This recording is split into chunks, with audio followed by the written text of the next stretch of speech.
আপনারা দেখতে পাচ্ছেন উত্তরা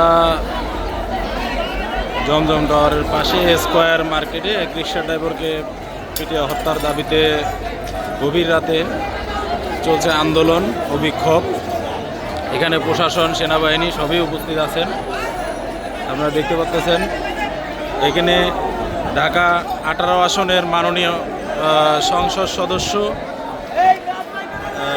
জাহাঙ্গীর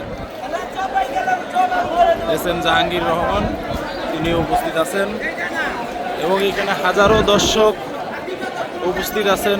আপনারা দেখতে পাচ্ছেন যে হাজার হাজার রিক্সা শ্রমিক চালাচ্ছেন আন্দোলন এবং রাস্তায় আগুন জ্বালিয়েছেন।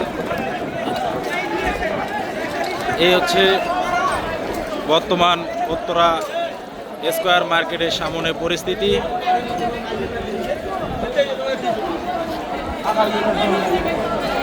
এই মুহূর্তে কথা বলতেছেন ঢাকা 18 আসনের এস এম জাহাঙ্গীর আলম।